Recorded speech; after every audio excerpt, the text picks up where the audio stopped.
dinadasal ko yung dasal na Ama namin. Nagkakasala po kayo. Bakit po? Kasi ang isa sa bahagi niyang panalangin na yan, lipas na. Yung sinabi diyan, dumating nawa ang kaharian mo, gawin ang kalooban mo kung paano sa langit, gayon din sa lupa. Ang kaharian ng Diyos, nung iutos ni Kristo yan sa mga apostol na manalangin sila ng ganyan, hindi pa na-i-establish ang kaharian ng Diyos sa lupa. Pero bago siya pumanik sa langit, na-establish na yung kaharian ng Diyos. Yung kaharian nga na yun, ibabalik niya sa Diyos pagdating ng wakas tapos hanggang ngayon, magwawakas na, ang panalangin mo pa rin, dumating na ang kaharian mo.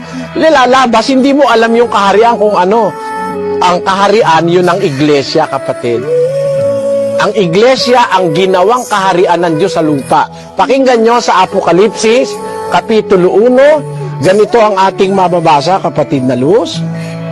Si Juan sa 7 iglesia na nasa Asia, biyaya ang sumainyo nawa at kapayapaang mula doon sa kanya na ngayon at nang nakaraan at darating, at mula sa 7 espiritu na nasa harapan ng kanyang luklukan.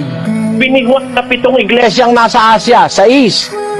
At ginawa tayong kaharian, mga saserdote sa kanyang Diyos at Ama.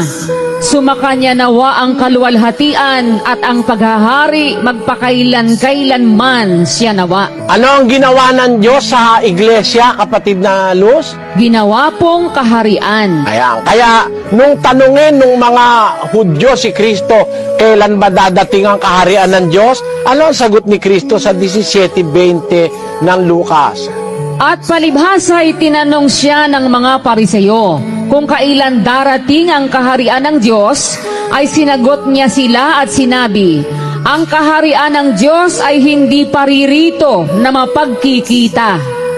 Ni sasabihin man nila, naririto o naririyan, sapagkat narito ang kaharian ng Diyos ay nasa loob ninyo. Nasaan ang kaharian ng Diyos, kapatid na Luz?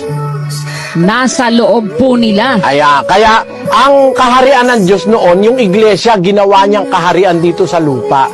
Pagka ipapanalangin mo, dumating nawa ang kaharian mo, lalabas, wala ka pa sa iglesia, totoo, kaya mo pinapanalangin dumating ang kaharian mo.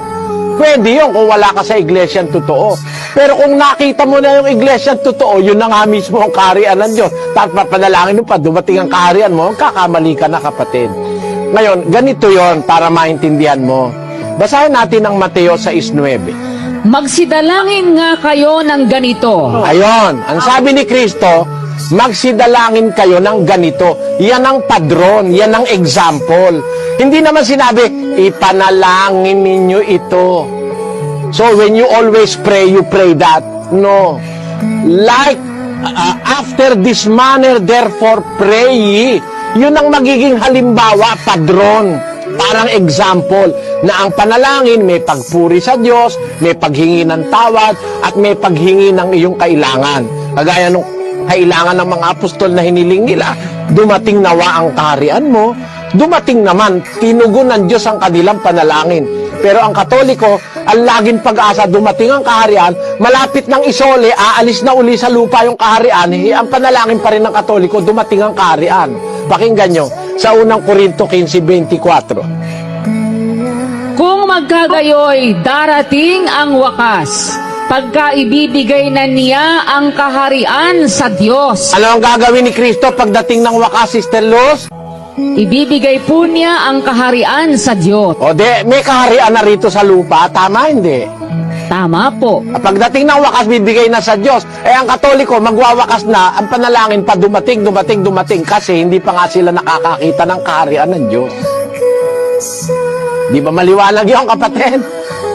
Pwede mong sabihin, yung ibang bahagi ng panalangin Ama namin, yung padawarin ka sa kasalanan, tapos pwede mo rin gamitin yung iba ron, yung utang, patawad mo sa amin, pwede. Pero yung sa kanyang kabuuan, hindi ganon. Kasi alam mo, kapatid, yan ay example lang. Manalangin kayo ng ganito. Ang ibig sabihin, ganon ang magiging forma ng panalangin. Hindi sinabing, ipanalangin ninyo ito.